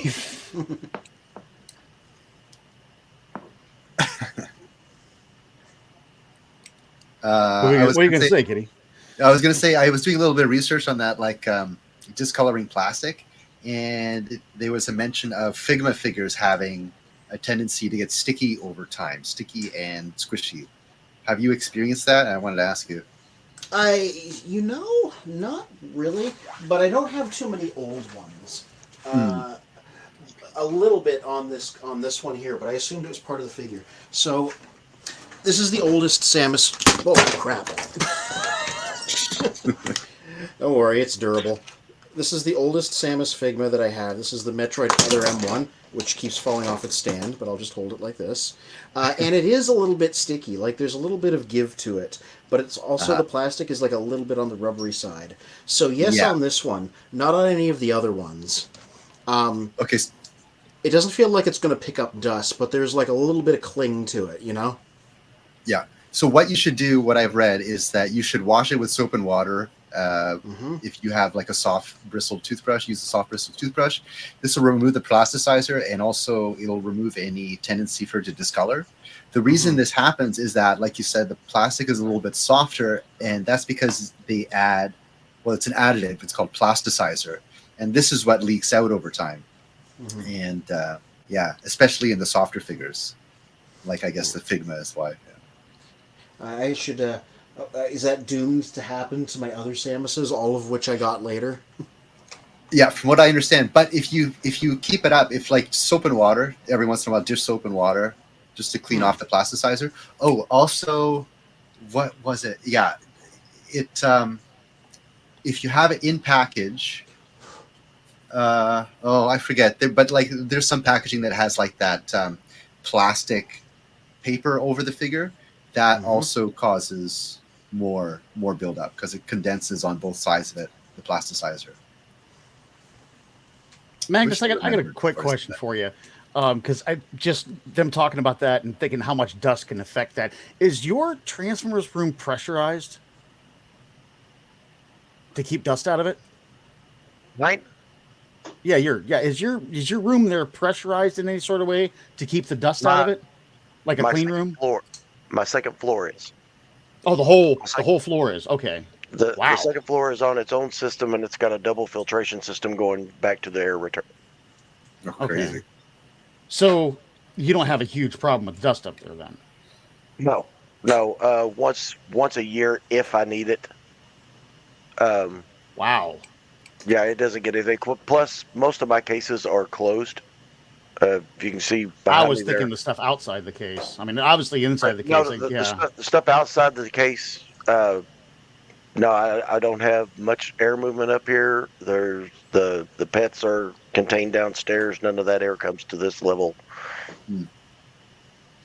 Okay, so it's got its own heat and air on this floor. So with that being said, Anthony, your stuff is just out there all willy-nilly and exposed. Oh, yeah. I mean, how, and you got the pets all up around them. So like, how do you keep that stuff clean? Well, one thing that helps is that too. That looks well used. You just went like Yeah. You saw Yeah. that, eh? yeah, legit. I'll be real. My shelves do get kind of dusty, but I will say one thing. Between taking photos and taking things down and interacting with them and the way my shelves come and go as I buy and sell, things don't generally stay on there long enough to really accumulate dust very often. so it's never been that much of a problem. Like my bare shelves do sometimes need dusting. Like you're calling me out on it a little bit, but like the actual figures, they don't tend to pick up too much dust. And yeah, if they do, I use like usually one of those little paint brushes to like clear the dust out of the cracks. But yeah, no, the answer to how I keep them clean is I move them around a lot. So. Okay, and then I just seen. I thought maybe Freak was away from the camera, but I just seen his hand reach in there. Freak, what do you do for dust? Because I see that you're a smoker. You obviously smoke inside. I do too, but all my stuff's behind glass, so it protects it from that. But what do you do to keep them clean? Well, they don't stay out long enough. So before I put them away, I just give them a wipe down. And then I'll wrap them in saran wrap and bubble wrap, throw them in a tote. So they don't stay out very long. See, that's what I do with the stuff that I don't have displayed. Yeah, the mask you guys collection and GI Joe stuff. That's all wrapped in plastic and boxed. Yeah. And, yeah. I don't keep my stuff displayed except for the stuff that I've been doing, right? And I know that's kind of silly because I can't do comparisons and all that kind of stuff like that. But I just got way too much, man. It doesn't just, there's no shelf room that would fit all of it anyway. So I just keep it all in totes. Like I don't even keep boxes. People hate me because I don't keep the boxes. I throw away all my boxes because I don't plan on selling them. I keep them. So they just get wrapped up in bubble wrap, saran wrap inside the tote. There they go. So like the stuff you have out is the stuff you're probably going to do a video on sometime soon. Well, I try to keep it for at least 6 months, and then I'll throw it away and put it in the totes, right? Oh, okay. I see what you said. Threw me off when you said threw it away. Like, oh, what do you mean? Like you threw the toys away once you do a video on them? But I got it. Yeah.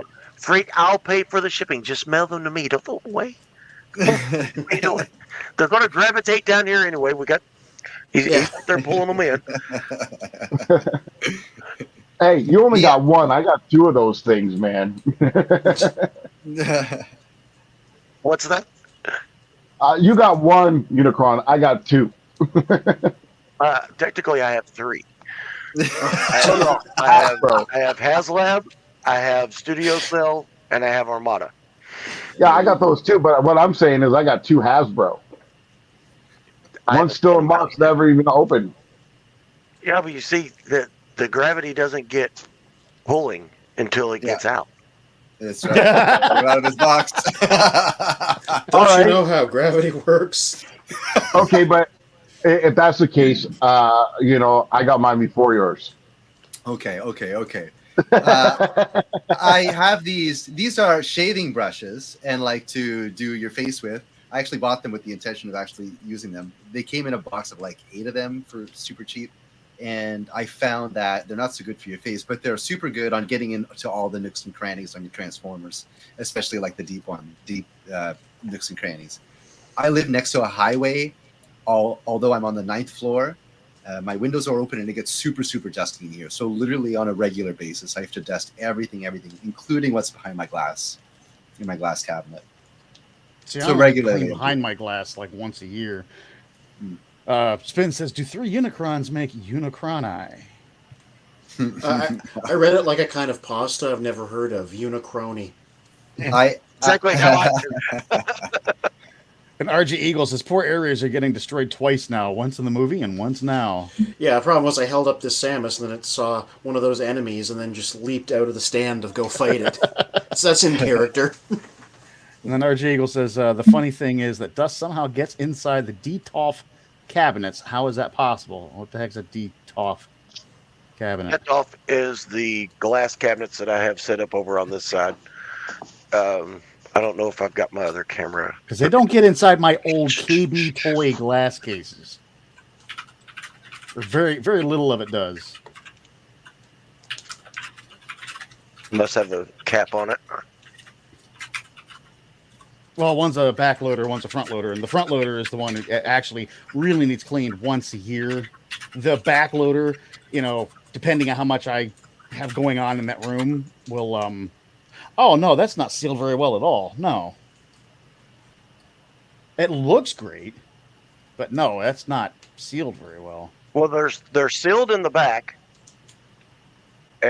but the only place that air can get around them is around the door. Yeah. And I don't have, like I said, I don't have any air movement up here. So. Who are we looking at? That's wow, a nice split. That's mine. That's the wall. That's the wall that's directly behind me. So it's not something that you all can usually see. Sir. I thought it was the okay signal. Can it get me? Am I using the wrong hand? I think okay signal, wasn't it? Like okay. Yeah, there it is. What? Yeah, he has an automatic thing. That is sick. I've got a gimbal that does that now, but I learned the hard way that the okay, it really matters where you put the okay symbol, because you have to put, if you want it on the camera on your face, you got to put it up close to your face. I just did it kind of down by my chest just to get its attention, and it focused more on my chest than it did my face. Mm. There we go.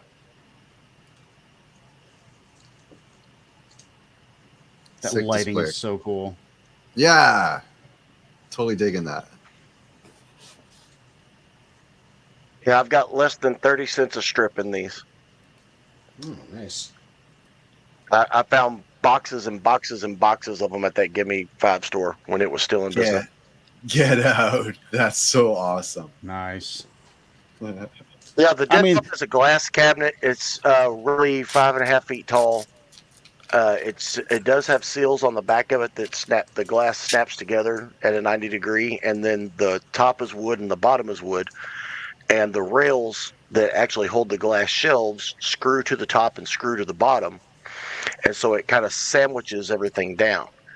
And then when you put your doors on, the only gaps that you've got on the side are on the sides of the two doors in the front. Gotcha. And they're about 1/4 of an inch. Now, who was that? Was that RJ Eagle that asked about that? No, he was saying that they still need a lot of cleaning, and you wouldn't think they would. And I don't, but like I said, I don't have air movement up here. Everything is very contained. So if he's got fans and stuff in there that are actually pushing into those cracks, that's going to be an issue. But the box itself, if it's put together correctly, it's sealed except for the door. I think I have this very same cabinets that I put my lighting display in, and still I get dust in there. But that's, like I said, I get a lot of dust everywhere in here. But you got a pet right there on top of it, because you got one cat, right? Yeah, just the one. You just got the one, but still, cat dander's, some heavy stuff. Dog dander's right behind it, Charlie C said, I've heard of people sealing glass cabinets. Like maybe one of these days when I get the collection done, I'll seal it. Yeah. Oh boy. Get it graded, your whole cabinet. That's what we got to do from now on, is just epoxy them, and they'll be perfect forever. And I'm going to plug that camera again.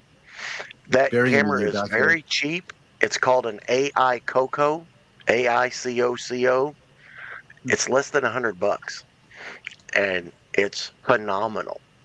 Yeah, my gimbal's got the same thing on it. I think it's probably a little more advanced since it's on a gimbal, but it really surprised me how cheap that was. Like my first gimbal, I don't have it out right now, but it was really cheap. It was like on the cheaper side of gimbals at the time I bought it, which was probably about 10 years ago, and it was like, I don't know, like $350.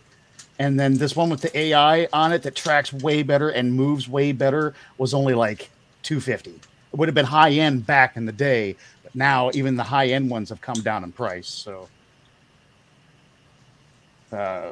D says, now I know Bill's secret to get my collection to start growing autonomously. I need to unbox my HasLab Unicron. I've been doing it wrong this whole time. See, no, D, no. He's got you fooled because you unbox it. Gravity eventually works. And he ends up with it. He's trying to trick you. That's right. That's right. Unboxing it, so he ends up with it. Don't fall for it. I'm watching out for you, D. Watching out for you. It's the power of three. Power of three. RJ Eagle, Deceptickitty, can you share a link to those cleaning cloths? Can definitely use those for the bots.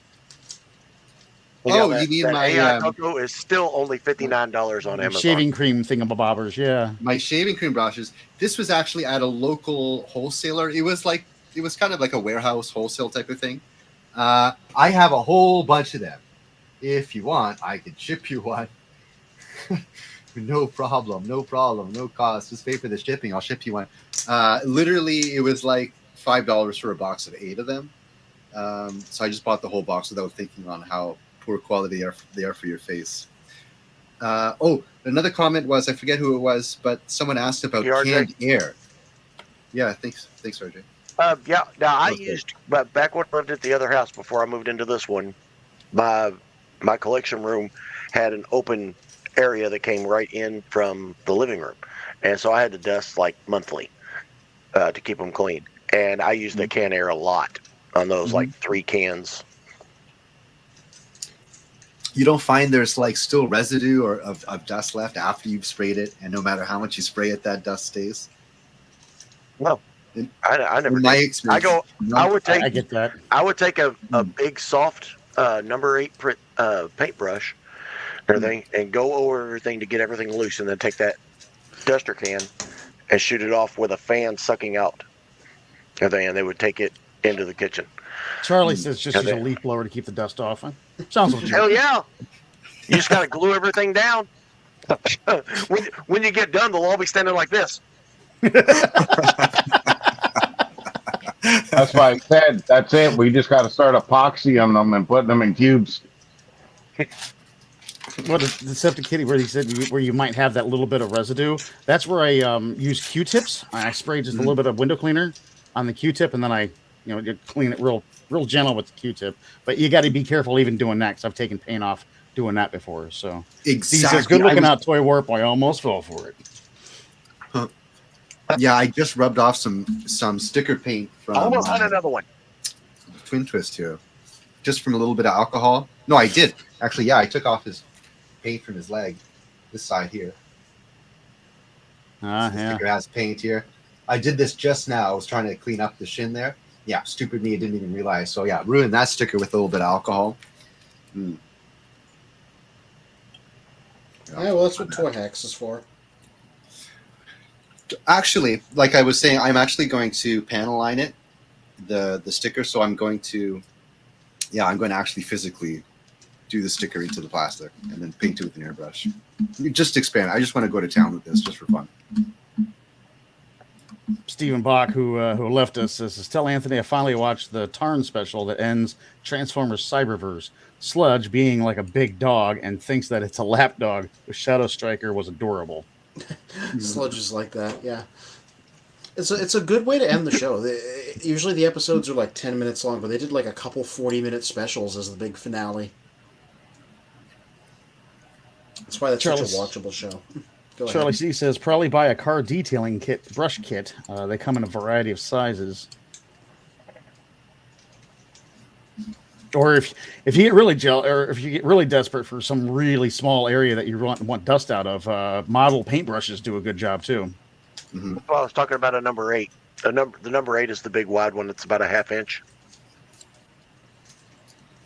Whenever you do clean yours with your brushes, you just said something about airbrushing. Do you have an airbrush booth with a vac? I like a ventilation system. No. That I need to invest in, but I don't use lacquer paints, so I don't use paints that are really harmful. Like I use water-based paints and that basic Tamiya stuff. But I do want to actually start getting into the lacquer acrylic paint, and I was literally this weekend thinking about how am I going to build it, where am I going to put it, all the equipment I need to put one together.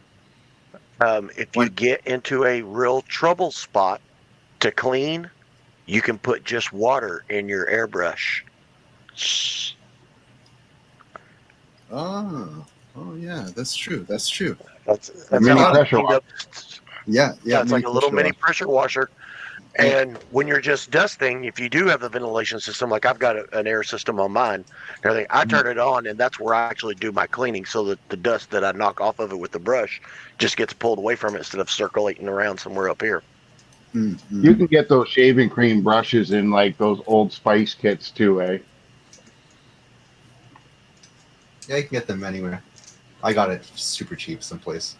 Yeah, so this is just a twin twist I picked up at the convention I went to today, Ontario's Collectors Con. Picked it up for my friend so I could customize it and also have some fun hobbying. And then surprise them with customized twin twist. Also, it has a lot of yellowing in. I wanted to experiment on different ways I could get rid of that. Primarily just sanding it. So I think I got Perceptor's tank mode here. I believe Cool. I squinted at some online photos because these instructions didn't say how. I like that he's got the dedicated wheels that comes out. Got the seat here. Got the third wheel at the bottom. Yeah, I think this is correct. I mean, you guys tell me. Isn't the cannon supposed to be down underneath? No. Not in any of the photos I saw. I had the original Microman one sealed. Yeah. I opened it. Yeah, I know. I opened it. I couldn't stand it. I know, crazy. Me. I had to play with it. No, I don't know why. I just felt like I just needed to open it. But anyways, it was worth it in the end. And the missiles came on a sprue, and that's one thing I want to ask you. Did they have more than one missile, and did they come on a sprue? Yep. Where did I do them? Yeah, they came on a sprue. I'm glad they I were, put mine, by the way. They were a red sprue. I already took one out. But yeah, this is what they look like, and they come in a red sprue, and there's 3 of them. Cool. That's a little bit different than what I remember. Yeah, well, they might have retooled it. Oh, I found the sprue. Hold on. I think it was like, it looked a little bit more like the Starscream Seeker short missiles from what I remember. Yeah, here they are. Or maybe it was like that. Maybe I just have a bad memory. Well, also, like so many things, maybe they retooled it for safety reasons. Right. Put your eye out. Well, these ones will put my eye out, too. Another thing I did for safety reasons, there's like the trigger for a launcher mechanism here, but there isn't actually a launcher. Just there's no spring inside of it. Yeah, they just probably put the took the missile spring in. out. Yeah. I know a lot of G1 80s, 84 guys did that. I know that. Yeah, and Perceptor was 85, and yeah, I don't think I don't think he had a spring in his. I think that was past that point. Spin says 10 minutes left to wrap up. Hopefully, we get AJ on another stream. So, unfortunately, he was unable to join us tonight. Yeah. No worries. Anybody who tuned in to meet him, we apologize, but it's out of our hands. If people don't show up, we can't go to their door and pull them in. Yeah. He was very excited to be here. It's very unfortunate that he couldn't make it, so I'm sure we'll be able to reschedule him. And if he doesn't show up next time, or we just send our leg breaker or Lottie over there. Our enforcer. Hockey stick. The Unicron can pull people in.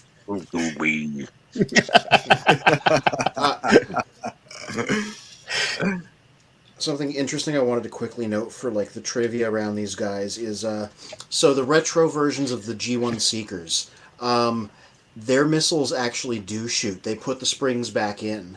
But the price of that is that these missiles are way bigger than the originals, so that they could adhere to safety standards and still have these mechanisms. So it's like that's how you got to do things today. You can either have missiles that look correct but don't fire, or you can have big missiles that actually do fire. And they actually do fire, but they go like that far because they're so much bigger.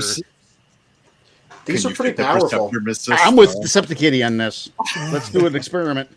Yeah, you know what? Let's give it a go. And I got Soundwave here too. I can try his. Okay, so go in here. You know, I do hear a click. It doesn't want to stay in. I bet it'll still shoot though. Nah, I'm pressing the trigger and I'm not getting anything. It doesn't even. As soon as you said that, it was like you read my mind.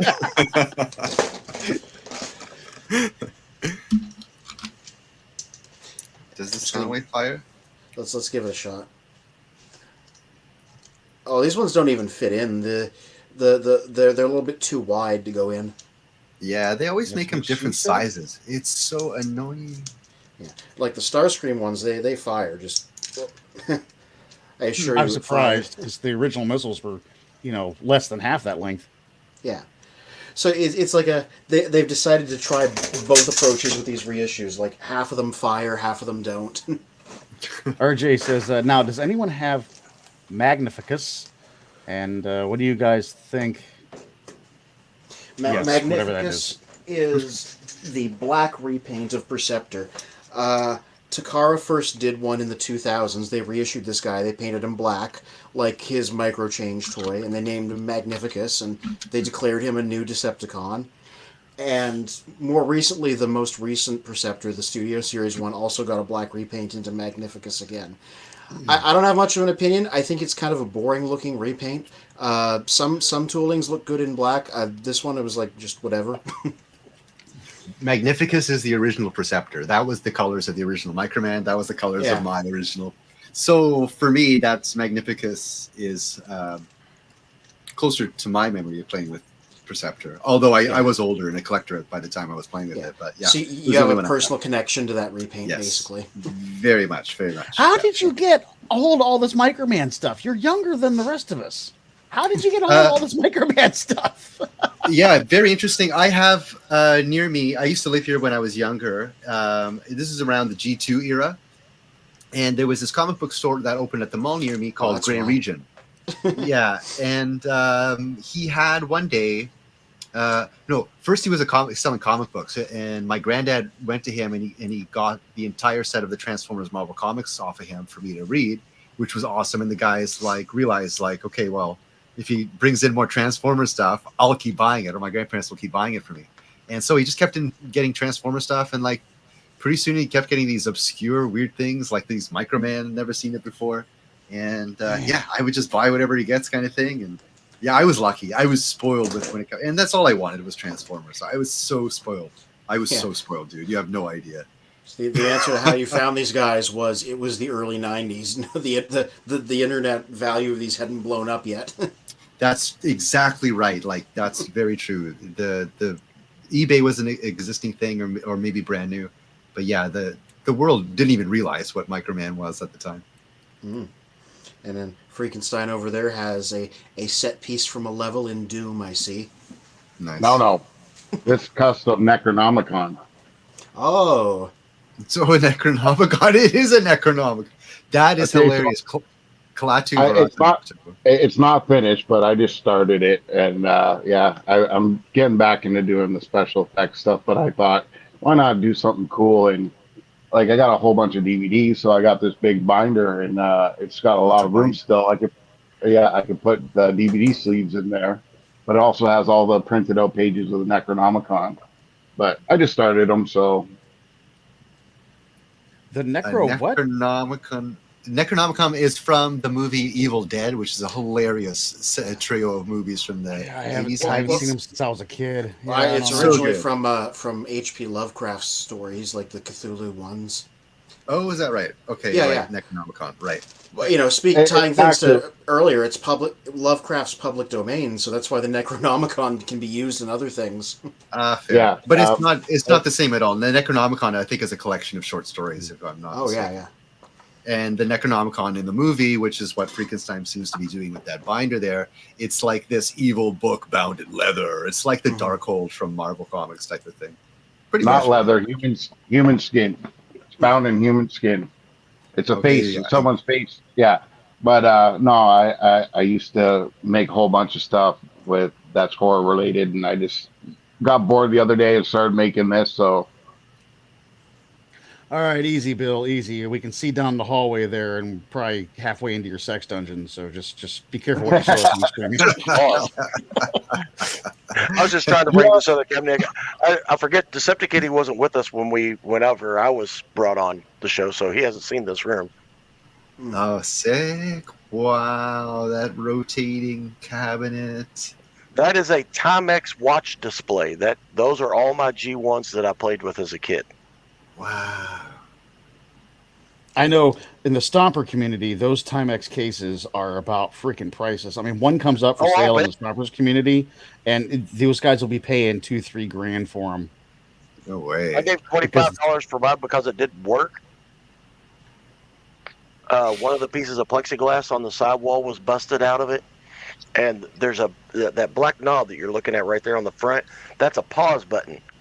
That was if you were wanting to look at a watch, you hit that and it stops rotating. Oh God, I remember that from Woolworth. Yes. And I remember Zippo cases like that. I found that piece at a trade shop.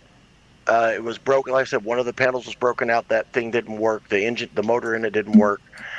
And I got it home and I tore it apart. And the only thing that was wrong with it was it had a mud dauber the size of a baseball, a mud dauber nest, built onto the gears that was locking the gears together.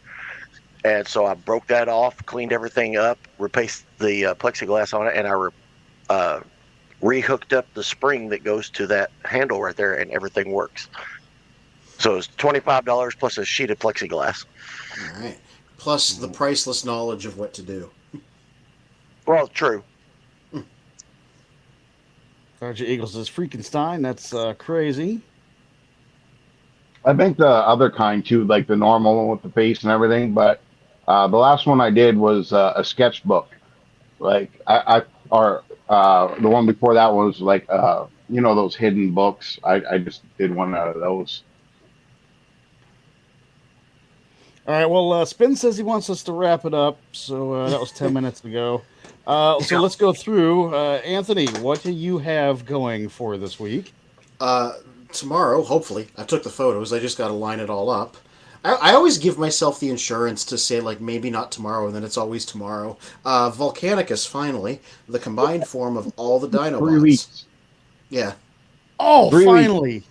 Yeah, 3 weeks you've been pulling that thing out. 3 weeks. Well, like the way my schedule goes, I usually have a backlog of a few things, right? That I got to go through. Well, we've been waiting to see it finished. Yeah. Well, it is done, and like here's the thing. One of the things that I'll say at the end is like, I think they should do more combiners this size, because this guy is not perfect, but it's a really good proof of concept. Because the fact that he's so small means that he's like really stable, he's posable. The individual Dinobots are a little bit of a mess, but like, yeah, like this is a good. I hope they do more of these because this guy's not bad. And I write about him and take photos about him tomorrow on Children of Primus's bot blogs. Gotcha. All right. Mr. Magnus, you're up late, good sir. You're up late past your bedtime. I was fixing to peace out, and you said we're closing, so I'll stay for closing comments. Well, I don't have anything going on. I haven't seen anything in the stores here recently. The dual packs are hitting our stores, but I have everything in those, so nothing that I'm really looking for. Still on the hunt, but nothing coming. Every single one of those 2-packs, I was like, I have one of these, and I don't want a double, and I don't want the other one enough to get the other thing. Freak, what do you got going on this week? So Grimlock triple changer into the rifle there is coming tomorrow. I don't know when I'm going to actually get to them, though, because I also got Jazz, Lego Jazz coming. I got Primus coming. And the new Chang Toys Dinobot's coming too. I don't know if it's going to come in this week or next week, but it's on its way too. So hopefully I'll be the first one to get that one. And Decepticons. Yeah. Not sure what's happening this week. Things are in the air, but it's going to be a busy week. I'm planning on making my first order with Hasbro Wholesale. The reason is I think their Optimus Prime might be going on pre-order pretty soon. So that's going to be in my first order. I'm going to buy at least 6 or 8 of those. So yeah. The one that hasn't been officially announced, but everybody knows exists. Yeah, I bet you they're going to announce it on Tuesday, because it's probably not just going to be a stream about only the HasLab. Like, there's probably going to be some other stuff too. So then they'll probably all stop pretending that we don't all already know about it and show us what it looks like. Exactly. Yeah, that's going to happen, I think, too. So yeah, right, I guess that's about it. I'll round it out. I'm going to say the same thing, unfortunately, that I said 3 weeks ago, the last time I was on. This week, hopefully, if everything goes right, there will be a new Summer Drive video on the Cruisers Motorsports channel. Thank you guys, everybody, for tuning into that. I couldn't join you guys last week. I was in ICU for a couple of days. Oh boy, with appendicitis. It was not fun. Jesus. But that being said, that's. Are you good now? Obviously, he can't kill me. I'm pure evil. He'd be dead if he wasn't. Okay, well, stupid question, but that's my reflex. I'm like, you good? Yeah, it's all good. I'm back home and everything. Everything's fine. Yeah, I'm made of Right steel. on. It don't matter. Right on. But yeah, amazing job, Childreofprimus. All right, as Spin would say, we wrap up every show with the same way every week, till all are one. Till all are one. Or what? Another one. Web slash.